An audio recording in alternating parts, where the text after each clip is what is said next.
how you guys doing today? My name is Quavas Hart, and I'll be covering two positions. The two positions that I'll be covering, the first one is the above the line position, which is executive producer, and the second one is below the line position, which is assistant director.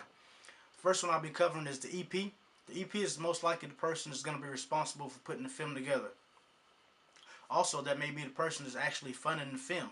In most cases, he's the person that's the most wealthiest on the set. In most cases, he's a millionaire. The above the line executive producer now I'm covering today is Curtis Jackson.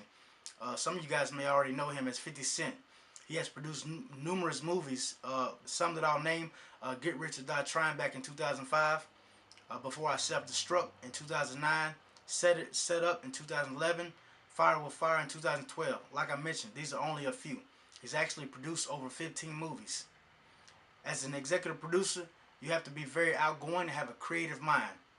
This allows you to work hand in hand with your producers because things could get very complicated. You also have to be able to manage very large amounts of money because movie budgets could typically get millions and millions and millions of dollars, and you're the guy that's going to be responsible for handling that budget.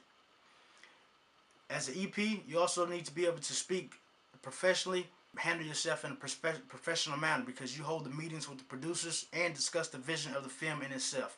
Curtis Jackson is also a very talented guy because he acts, he raps, and he produces. He's produced more than 15 movies in his whole career.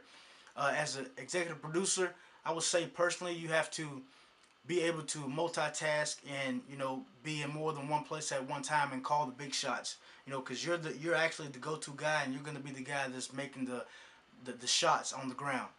The second position I'll be covering is the below the line position, which is assistant director. As an AD, you definitely don't have an easy job. You're responsible for teaching the slow members how to speed up their tasks and how to deal with temperamental actors. These guys are always tactful in everything they do. He has to be extremely patient, and most of all, he has to be able to multitask because he has people everywhere doing everything. It's like ants. He's responsible for